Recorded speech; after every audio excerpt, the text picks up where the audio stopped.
Bismillahirrahmanirrahim. Assalamualaikum warahmatullahi wabarakatuh. Alhamdulillah, puji syukur kita panjatkan kehadirat Allah Subhanahu wa Ta'ala, sehingga pada hari ini kita dapat dipertemukan secara virtual pada mata kuliah pengantar ilmu komputer. Adik-adik, saya ucapkan selamat datang dan selamat menjadi mahasiswa jurusan Teknik Informatika dan Komputer, program studi Pendidikan Teknik Informatika dan Komputer. Saya berharap adik-adik dapat menimba ilmu setinggi-tingginya di prodi ini dan menjadi mahasiswa yang berprestasi serta sukses membawa nama baik alma mater kita nanti, Universitas Negeri Makassar. Ya adik-adik, sholawat dan salam juga tak lupa pula kita kirimkan kepada Nabi Muhammad SAW sebagai suri tauladan bagi kita semua. Ya, kemarin kita sudah melaksanakan penerimaan mahasiswa baru ya. Mungkin sebagian adik-adik sudah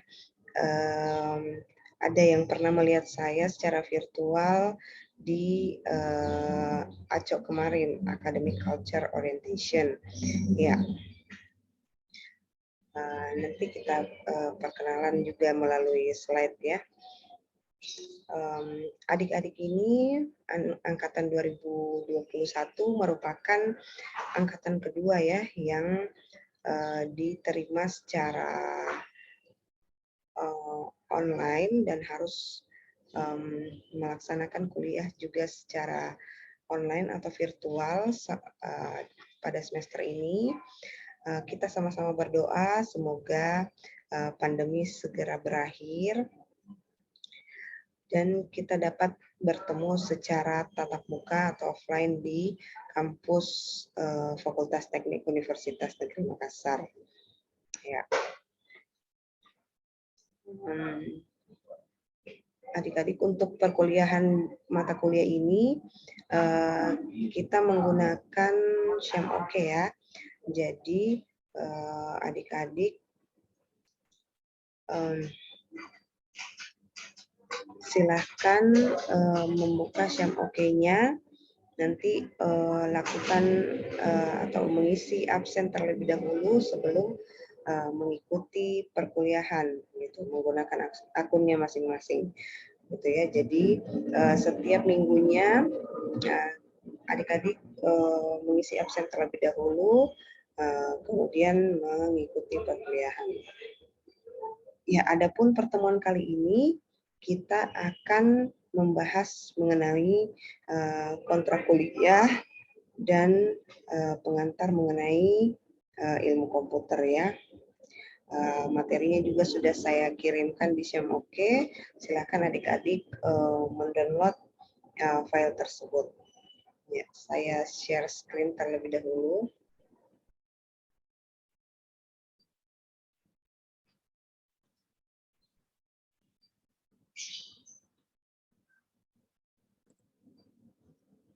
Ya, adik-adik, pada mata kuliah ini kita atau saya bermitra dengan dosen pengampu, yaitu Bapak Profesor Dr. Syahrul MPD. Mungkin kemarin adik-adik juga sudah melihat fotonya ya waktu pengenalan dosen-dosen. Nanti juga kita akan bertemu dengan beliau secara virtual, insya Allah. Ya, adapun mata kuliah ini itu namanya pengantar ilmu komputer. Jadi kita akan membahas mengenai segala sesuatu yang berhubungan dengan komputer yang merupakan dasar-dasarnya pada mata kuliah ini. Ya, jadi mata kuliah ini atau mata kuliah pengantar ilmu komputer merupakan mata kuliah dasar yang membahas tentang perkembangan komputer, sistem komputer, perangkat apa saja yang digunakan, jaringan, internet, atau apa saja yang berhubungan dengan komputer. Intinya materi pada mata kuliah ini merupakan landasan atau dasar untuk mempelajari mata kuliah di semester-semester berikutnya. Ya, adapun metode perkuliahan pada mata kuliah ini yaitu presentasi, diskusi, tanya jawab, ceramah, dan penugasan. Jadi pada mata kuliah ini adik-adik setiap minggunya saya akan memberikan topik untuk setiap kelompok, nanti kita bagi kelompok. Kemudian setiap kelompok itu membuat PowerPoint-nya dari topik yang diberikan dan makalah dari materi tersebut. Kemudian adik-adik di kelompok tersebut membagi materinya, kemudian membuat video penjelasan dari topik yang diberikan ya. Seperti itu. Nanti kita lihat topik-topiknya. Nanti saya akan memberikan poin-poin apa saja yang dibahas pada topik tersebut. Setelah adik-adik presentasi, kita adakan diskusi. Adik-adik boleh mengajukan pertanyaan dan juga boleh memberikan jawaban atas pertanyaan temannya.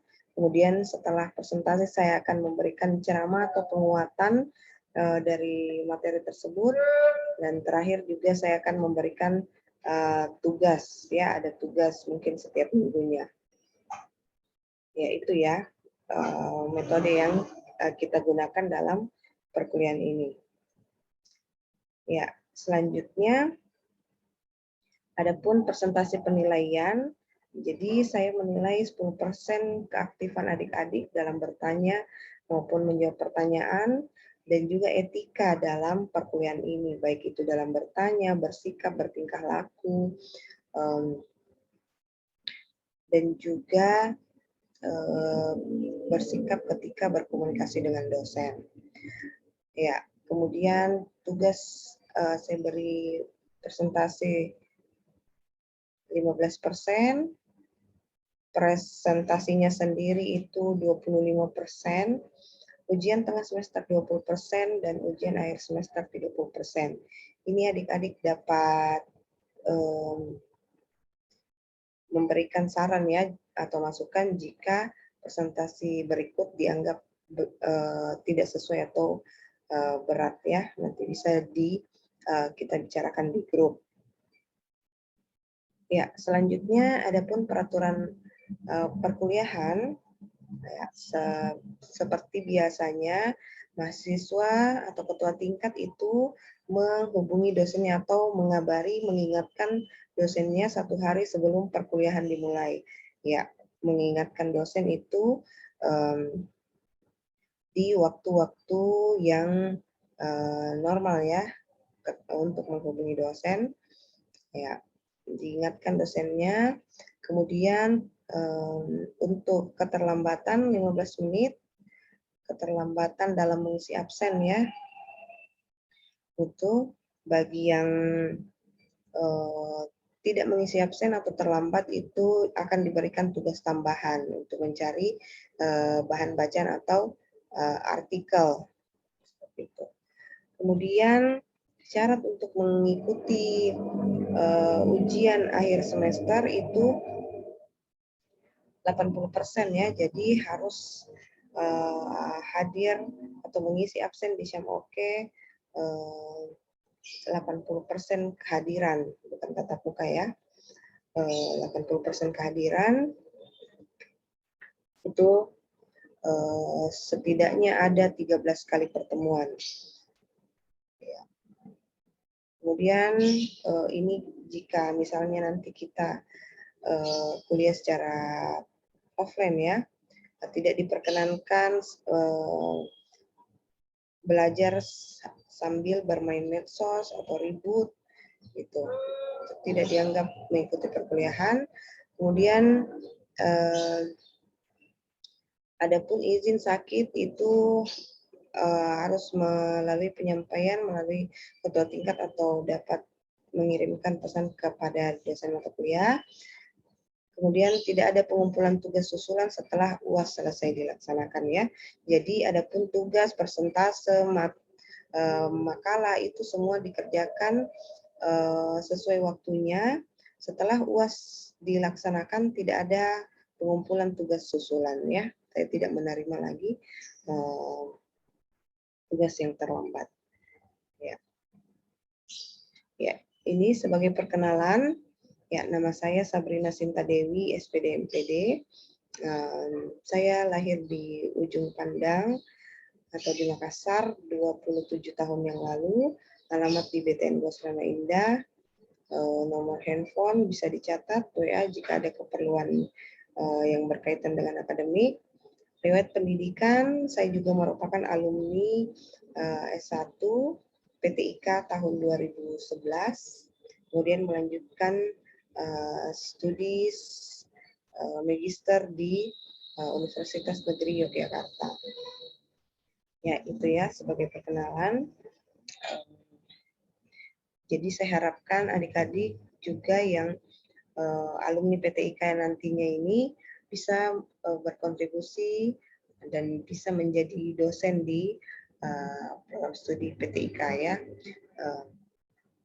Terlebih di awal semester ini, di awal perkuliahan ini, adik-adik seharusnya mempunyai semangat yang besar untuk menjalani perkuliahan ini dan menjalani perkuliahan dengan sebaik-baiknya sehingga mendapatkan ilmu secara maksimal dan dapat memperoleh hasilnya juga secara maksimal.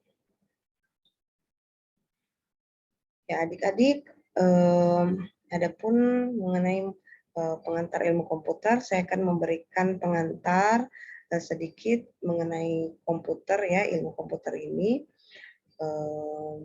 Untuk minggu depan, insya Allah kita akan mulai presentasi dari masing-masing kelompok. Nanti setelah perkuliahan ini baru kita bagi kelompok ya. Ya, oke baik. Kita mulai. Jadi untuk sebagai pengantar, kita mengenal komputer itu berasal dari bahasa Latin, computare atau to compute, yang berarti menghitung gitu. Jadi arti kata komputer itu menghitung gitu. Jadi dasar dari komputer atau ya proses yang terjadi dalam komputer itu adalah menghitung gitu. Jadi ya komputer itu bekerja saat ini pun itu dengan proses menghitung. Nanti kita bahas selanjutnya apa yang dimaksud menghitung itu ya. Ya, kemudian Blismers tahun 1985 menyatakan bahwa komputer itu merupakan suatu alat elektronik yang mampu melakukan tugas yaitu menerima input, memproses input tersebut sesuai dengan instruksi yang diberikan, kemudian menyimpan perintah-perintah dan hasil pengolahannya, serta menyediakan output dalam bentuk informasi. Gitu. Jadi proses kerja dari komputer itu ada input gitu yang kita berikan, misalnya kita memberikan perlakuan, misalnya mengetikkan teks, data seperti itu, kemudian teks tersebut diproses oleh komputer, kemudian apakah teks tersebut bisa disimpan ataupun ditampilkan dalam bentuk informasi di layar monitor misalnya ya. Jadi seperti itu ya proses kerjanya, ada input tersebut diproses kemudian ditampilkan atau disediakan outputnya. Ya, adapun jenis-jenis komputer, yang pertama yaitu jenis komputer berdasarkan golongannya. Ya, yang pertama yaitu general purpose computer, yaitu komputer yang umum digunakan sehari-hari, komputer dengan tujuan umum. Mungkin adik-adik di rumah masih ada yang punya komputer ya. Iya, kebanyakan mungkin yang menggunakan laptop di rumah. Ya, kalau yang di game-game center atau game online itu biasanya ya masih menggunakan komputer lengkap dengan CPU-nya seperti itu. Jadi itu yang disebut dengan komputer dengan tujuan umum atau komputer yang umum digunakan setiap hari. Kemudian ada juga berdasarkan golongannya ini komputer dibedakan menjadi special purpose computer atau komputer dengan tujuan khusus. Ya, jadi ada komputer yang digunakan untuk menyelesaikan pekerjaan tertentu. Misalnya memantau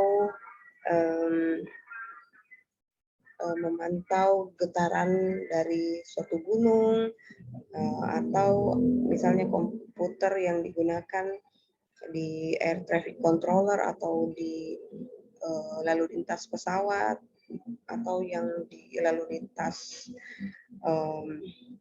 jalan raya di pusat seperti itu. Jadi biasanya itu komputer dengan tujuan yang khusus seperti itu ya. Sedangkan komputer berdasarkan kapasitasnya, ya komputer dibedakan dengan menjadi komputer personal komputer dan personal digital asisten. Jadi ada personal komputer atau PC itu dapat berupa komputer yang menjadi kebutuhan kita sehari-hari, itu yang disebut dengan PC, baik berupa komputer ataupun laptop. Sedangkan PDA atau personal digital assistant itu komputer layar sentuh yang biasanya berukuran kecil. Seperti itu ya. Ya, kemudian ada juga mini komputer yang digunakan untuk melayani lebih dari satu pemakai atau multi user. Kemudian ada juga wearable komputer atau komputer yang diintegrasikan dengan perangkat teknologi lain. Gitu. Jadi misalnya kita mempunyai jam digital, perangkat-perangkat digital yang dapat terkoneksi dengan ponsel begitu. Jadi misalnya, jadi jam itu juga mempunyai atau menggunakan komputer di dalamnya, gitu, menerapkan komputer atau ditanamkan teknologi komputer di dalamnya. Ya, kemudian ada juga komputer mainframe, komputer yang memiliki lebih dari satu prosesor yang bekerja untuk melayani banyak komputer juga seperti itu, sehingga kecepatannya harus lebih cepat. Untuk itu dia bekerja dengan menggunakan banyak prosesor, itu sehingga disebut dengan komputer mainframe. Dan juga berdasarkan kapasitasnya ada yang disebut dengan komputer server.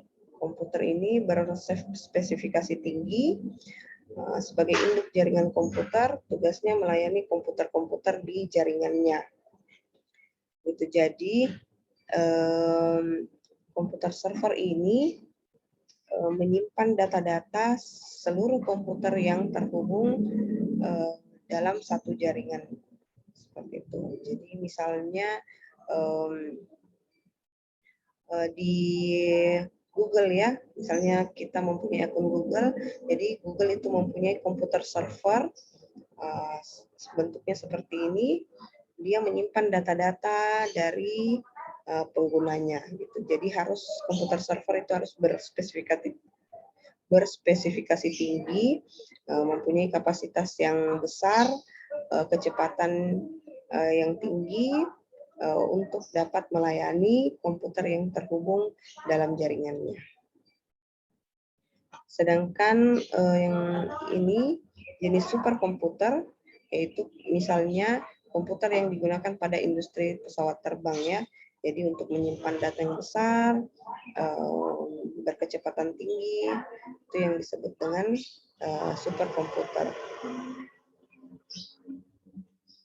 Ya, kemudian komputer berdasarkan data yang diolah itu Yang pertama, komputer digital, komputer yang digunakan untuk mengolah data. Ya, seperti biasa ya, komputer kita ini merupakan komputer digital. Kemudian komputer analog itu merupakan komputer yang mengolah data kualitatif gitu. Jadi misalnya komputer yang ada di rumah sakit atau di pabrik-pabrik yang mengolah data berupa angka-angka misalnya. Ataupun misalnya komputer yang ada di rumah sakit yang menunjukkan misalnya detak jantung, seperti itu ya. Kemudian komputer hibrid merupakan komputer yang digunakan untuk mengolah data kualitatif maupun kuantitatif, misalnya peralatan medis dan misalnya mesin robot di pabrik-pabrik. Seperti itu. Ya. Kemudian sistem komputer. Sistem komputer yaitu terdiri dari hardware atau perangkat keras, software atau perangkat lunak, dan brainware atau pengguna. Ya, jadi komputer itu merupakan suatu sistem di mana komputer tidak bisa bekerja kalau hanya ada hardware-nya saja atau perangkat kerasnya saja. Komputer itu dapat digunakan ketika sudah diprogramkan atau diinstal software-nya atau perangkat lunaknya. Adapun hardware dan perangkat lunak juga sistem komputer tidak dapat digunakan jika tidak ada pengguna atau brainware yang menggunakan atau mengakses komputer tersebut gitu. Ya, jadi sistem komputer itu merupakan suatu sistem, satu kesatuan yang terdiri dari hardware, software, dan brainware atau penggunanya. Gitu. Jadi perangkat keras atau hardware itu terdiri dari perangkat input atau perangkat masukan, perangkat processing atau unit processing, dan perangkat output atau perangkat keluaran. Sedangkan software itu merupakan perangkat lunak yang berfungsi sebagai pengatur aktivitas komputer dan semua instruksi yang mengarah pada sistem komputer. Jadi segala program atau aplikasi perangkat lunak yang digunakan di komputer untuk mengatur aktivitas kerja komputer itu disebut dengan software atau perangkat lunak. Sedangkan brainware atau user atau yang kita sebut dengan pengguna ini adalah subjeknya. Jadi kita semua adalah brainware atau pengguna dari atau yang mengakses komputer tersebut. Ya. Adapun siklus pengolahan data seperti yang tadi saya jelaskan di awal bahwa komputer itu menerima input, gitu, menerima data dari perangkat yang kita gunakan, baik itu keyboard, mic, kamera atau memory card yang kita gunakan untuk memasukkan data.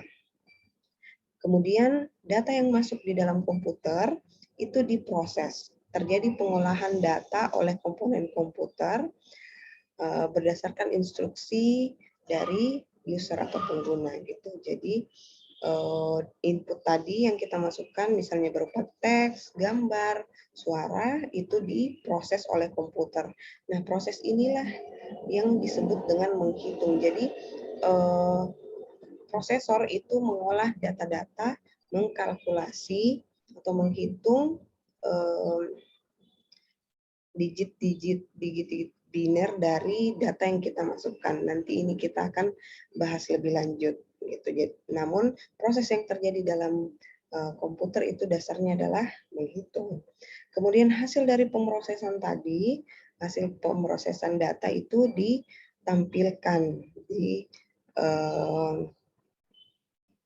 ditampilkan hasil pengolahannya melalui perangkat output, misalnya monitor, speaker, seperti itu, atau proyektor, ya, ataupun hasil dari pengolahan atau pemrosesan data tadi juga dapat disimpan, baik itu secara permanen di hard disk ataupun